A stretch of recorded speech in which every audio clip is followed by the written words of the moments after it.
Hello, ladies and gentlemen, boys and girls, college football fans across the nation and around the world. This is Tim May with the Tim May Show. Joshua Perry, my co-pilot for this week. I think you've been on since we changed the name to the Tim May Show, but welcome back once again, my man. And man, I wanted to get you on. This is like a few days later, and definitely before the Big Ten meetings in late July in Indianapolis. But what happened at Northwestern with Pat Fitzgerald? Just what was your initial reaction to what happened? And I'll just ask one question at a time because I get in trouble for talking too much. Go ahead, Joshua. Well, I mean, where do you want to start with initial? Like, are we talking initial on Friday? Because when you heard it was a 2 week unpaid suspension and a recruiting dead period in the middle of July when people are typically on vacations, I thought this was more of a, by the letter of the law, hazing rules were violated, but nothing too serious happened within the program. And it was kind of like hey, they kind of had to do this and we're going to keep moving forward.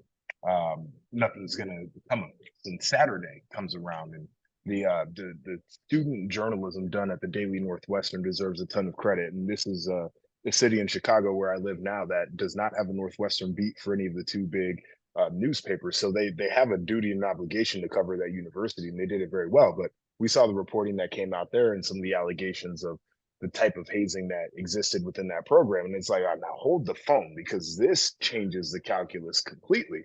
And then you get to Monday when Pat Fitzgerald is finally relieved of his duties as head coach. And I think the suddenness in which the tone changed from the university shocks me. I think the way that it was handled certainly shocks me.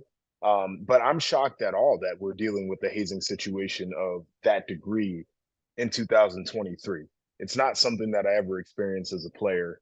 And to think that, because the idea of hazing is that you're team building. So to think that, forced nudity and sexualized acts would create a better sense of team is a wild conclusion to draw. Types of things that I had experienced. It's like, hey, hey, freshman, go get my bags. Hey, freshman, go carry out my pads. Hey, freshman, go grab me a snack. I think you could pass that off as team building. Certainly, what we saw at Northwestern is not. And so it's disappointing. It's upsetting. I feel certainly for the whistleblower and any of the victims that were involved there. I also, in a way, feel for some of the bystanders in the locker room. And I know they're not completely without um, responsibility in this. I Right. think bystanders do have a responsibility, but ultimately, you got a lot of guys who probably didn't participate in this that are going to have to reap the consequences of what a few people did in terms of building that culture. And then, coaches, the Coach Braun, who's going to be running the program right now, just came in this year. So you're telling me that he moved his family to Evanston for this opportunity. Now all of a sudden he's basically going to be a 1 year rental interim head coach, and then who the hell knows where his family is going to be a year from now. You feel for a guy like that in this situation. And the whole thing is extremely unfortunate. And the Pat Fitzgerald angle as well. A guy who had built a legacy, is the most notable person in that university's athletics history. Yeah. He was a phenomenal football coach and somebody who I believe to be a very good person. I think it goes to show that you could be a good person, also make awful decisions at times that end up affecting people in extremely bad ways, and that can end up being really harmful. And he's going to have to deal with that, and that stain on his legacy and all the repercussions there. Everything about this, it feels very unfortunate. So you never you never took a snap from a naked center in a locker room ever, is what you're saying. No, I mean, no. I mean, the worst thing that probably we ever had was, rookie talent show where they'd force you to sing songs and do dances. And if you were a freshman, when it was nap time during training camp, you probably had to sleep on the floor and not on a blow up mattress. Like, you can talk me into that as kind of the rites of passage and things you need to do to become a member of the team. The details that were exposed, and then you take it a step further in some of the allegations of the type of culture in terms of race that was created there too. yeah. That and I know that was a very personal experience to some of those players, and I had talked to people within that program that said they didn't experience the same thing, but that doesn't mean it didn't happen. which I think is a very important distinction when we start having conversations with people around that program. Um, at some point, it's like, what the hell was going on there, and Yeah. how come nobody knew any of this was going on? Yeah.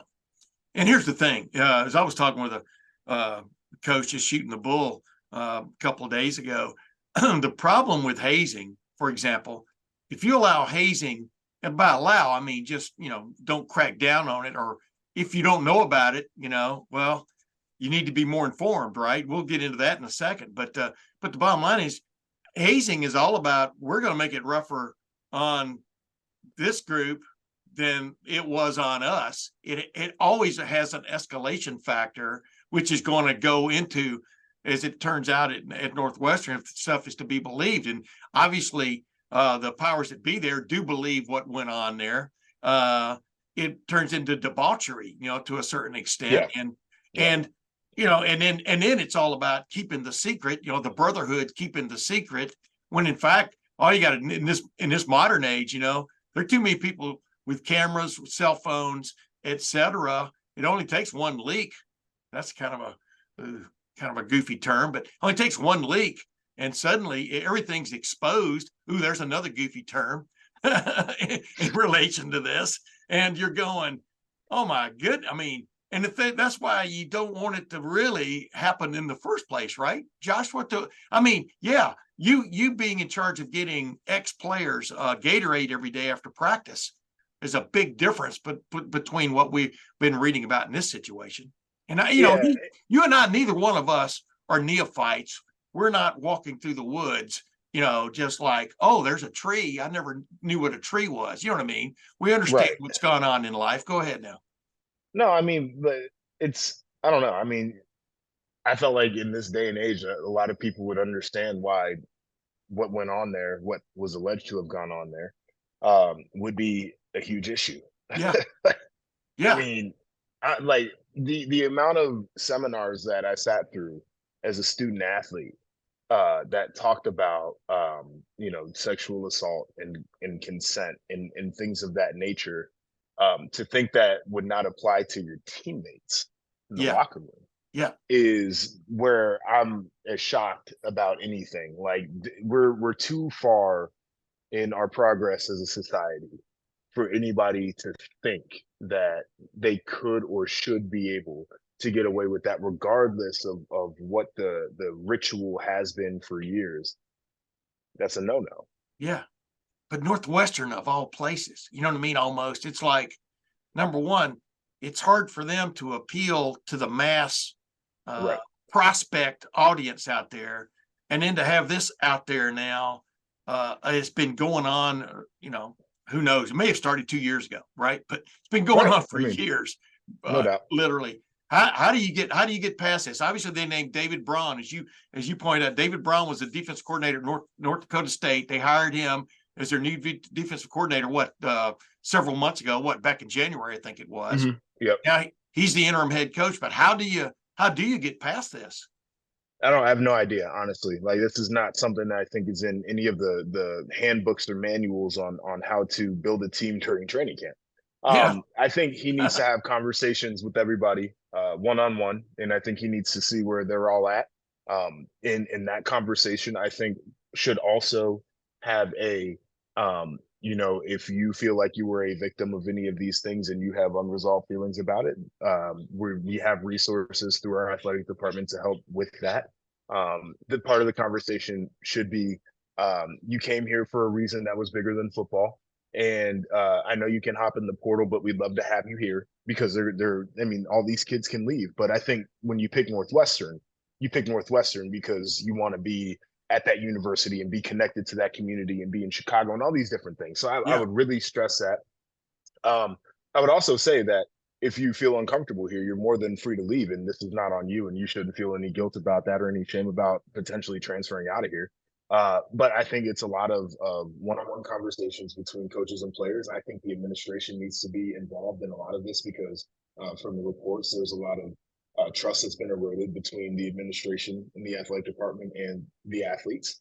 And I think that the leadership on that team needs to be examined because the guy who's trying to the guy who's trying to lead the team, is the player who's trying to lead the team through this, can't be the same player that was over there, doing the car wash in the shower, right? Like they can't be the same guy.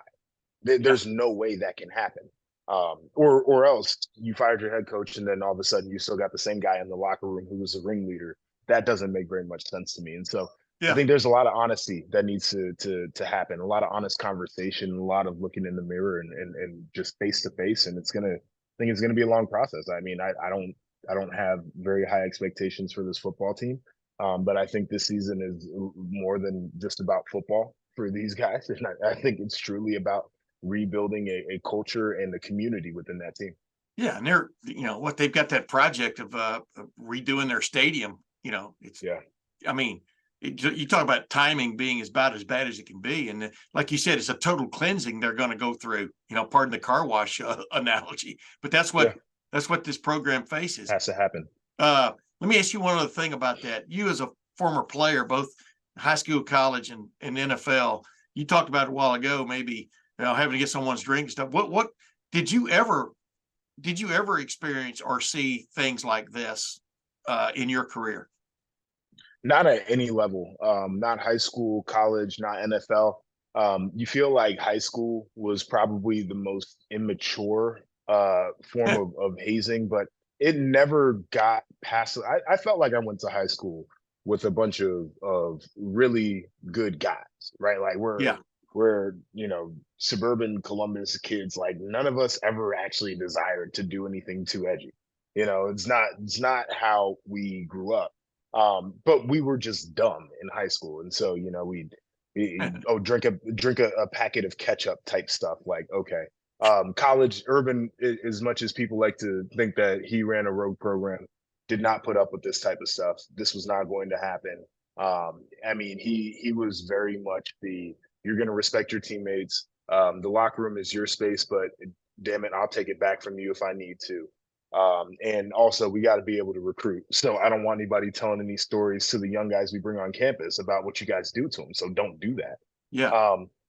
And then the NFL, of course, they're like, "Oh, no hazing allowed." And then I'm carrying a million dudes bags, and I'm running to the gas station down the street to buy rolls of dip for guys and all kinds of different stuff. But it was never anything that you couldn't say, hey, listen, this is what we've all done as a way to say that we want to be a part of this team, but nobody would ever be hurt by doing any of these things. I think Yeah. that was always the biggest thing, is Yeah. nobody could ever be hurt by doing this. Yeah, kind of like Irvin Magic Johnson, basically being Kareem Abdul-Jabbar's butler, for or concierge there for that first year and stuff. It was Right. interesting, and he wasn't anything, no debauchery involved. It was like having the right drink, the right New York Times, blah blah blah every morning and stuff. That is a total different phase of it. Hey, speaking of that, speaking of different phases. Before I ask you a couple things about the Big Ten, explain to people what your new walk-in life is now, Joshua Perry, as you climb the tree. I'm trying to climb, man. I'm trying to make sure I can stay in shape to continue to climb. But I'm going to be a part of the studio coverage for NBC around the Big Ten's primetime game this upcoming fall. Super excited about that opportunity. For me, this has been something I've just enjoyed doing so much, and I don't feel like it's a job. And the fact that I continue to find great opportunities in this space is such a joy for me. So, again, covering the conference that I love, the brands that I identify with, telling the stories of players that I relate to because it wasn't that long ago that I was one of them. I'm super excited for this fall. Yeah, and did that just come out of how does it work? Explain to people how it works who one day want to climb the same tree or are trying to climb. Is it just happenstance, or did you do you apply for jobs like that? Does your agent put you in line? How does that work? I mean, it's a little bit of everything. And my path, admittedly, is different than somebody who didn't play sports. Like, as the analyst, I think the qualification comes from the fact that you played the game. So I never went to journalism school. I didn't know any of these people. I wasn't very well connected. Started off doing the local radio thing in Columbus, like many people have, and it just kind of kept growing from there. But for me, with some of the more recent opportunities, it's been a lot of right place at the right time because contracts got to line up, and you got to be able, if you need to move somewhere, you got to be able to get up and move, and different things like that. I mean, the actual opportunities also have to be there. So like, NBC, CBS picking up Big Ten football packages. I'm like, oh, well, those are new jobs that didn't exist Yeah. um, not that long ago. So um, I think for I think a lot of it has to be you're in the right spot. The flip side of that also is like you got to have somebody who can market you properly as well. Yeah. And are you, I mean, obviously you're going to say you're a fan of it, but are you a fan of the new Big Ten contract situation with basically over the air for the most part, networks, et cetera? I mean, what's just your take on it? I like it a lot, and I like there's a streaming I think component Yeah. to a lot of this as well, where you'll be able to see NBC stuff on Peacock and Paramount with CBS, and so it feels very NFL. NFL obviously how they do their television packages, but I think it gets out to a lot of people. I think everybody who's doing these games are also really good at doing these games. Like we know what Fox does, NBC, you know, highest ratings for what they do, and CBS has done a really good job broadcasting as well. So I think the conference is in great hands. You throw the Big Ten network in there as well, and some of the inventory that they'll be able to collect through this deal, and especially with the additions of the new schools. Like I certainly appreciated my time there, and I thought that they had done a fantastic job historically since they started the network Yeah. of covering the schools and producing games. So conference is in great hands in terms of the TV inventory.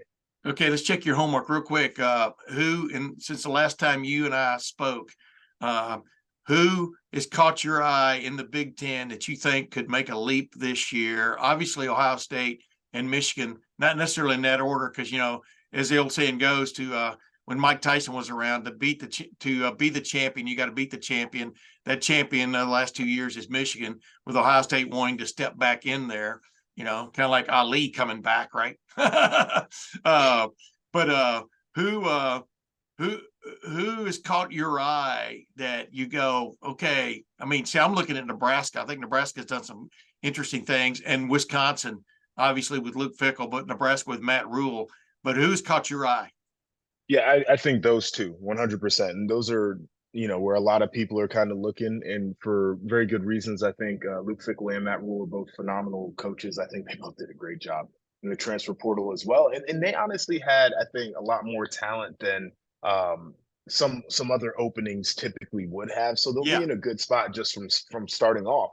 The one guy really two guys who really intrigue me though, and it's every year, Brett Bielema doesn't get enough credit for how good of a coach he is, and he's losing a ton.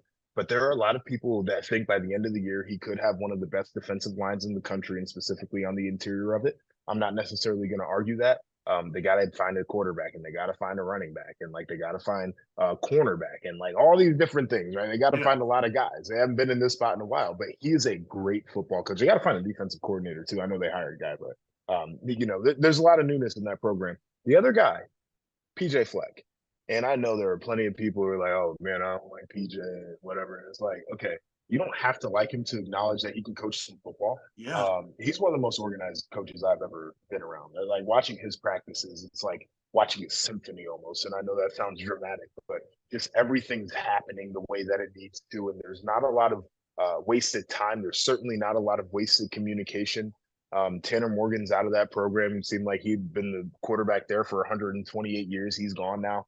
I believe Mo Abraham is gone as well, and that's a running back who is fantastic. But I think that he has the type of guys that he likes to have around there, and he can coach some football. I don't know if this is their year, but I wouldn't be shocked if it was. Yeah, and what's interesting is all four of those teams you and I just talked about are in the West, right? Mm-hmm. And I think the West is wide open, but I think in a good way this year. I wanted to ask you before we get done here, Ohio State, what is your biggest? People keep asking me who's going to be the starting quarterback, and I keep saying I They've don't got care. two good quarterbacks. It doesn't matter. And Ryan, all he does is develop the hell out of quarterbacks too. I Right. don't care. Like Right. I always that's come, the least of my concerns for yeah, the new guys.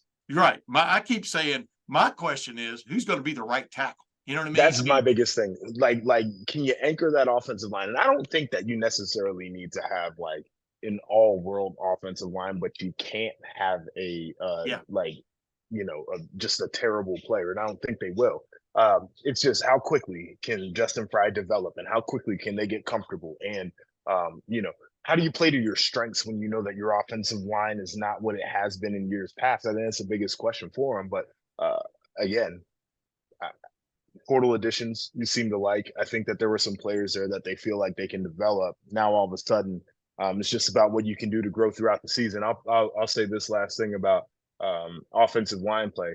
Didn't think anybody thought that Darryl Baldwin was going to be worth a damn playing offensive line, and I don't think a lot of people thought Chase Ferris was going to be a very good player either. And those are two guys who ended up being very, very good players. Yeah. Very, very good players. And so I think that, as much as people have the right to be nervous, I also think that you can point to examples of this is our weak link on the offensive line. And all of a sudden it's like, actually, he turned out to be a good player. Yeah. As I always tell people, you never know when an offensive lineman's going to bloom. You know what I mean? And the idea that Orlando Pace is going to walk through the door every year is far-fetched. Right. It's funny. Chase Ferris, now head coach with Troy Smith as his offensive coordinator.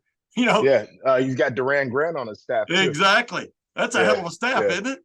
All good guys, man. Love those guys. Hey, last thing, Joshua, I appreciate you coming on. Going back to the Northwestern thing, the thing was intriguing to me, and you brought it up at the jump.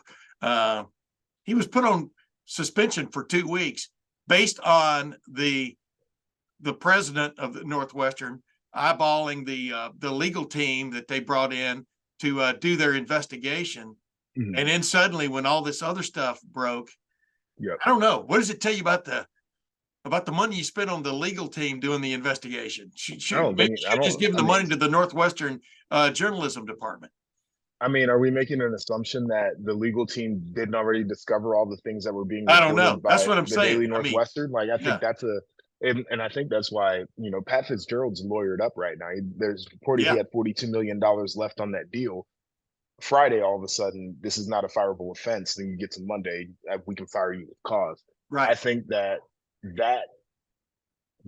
I think there's this idea that some of those details, or many of those details, were already known by the university, by the athletic department, by the coaching staff once the investigation was done. Yes. And they still came with the 2 weeks, and that's Pat Fitzgerald's reason that he's all lawyered up right now. Oh, yeah. It's a lot of speculation. It's a lot of, doing the Brian Windhorst. Now, why would he do that? Right? Remember those ESPN meetings where he's doing all like this, but it's neither here nor there on that.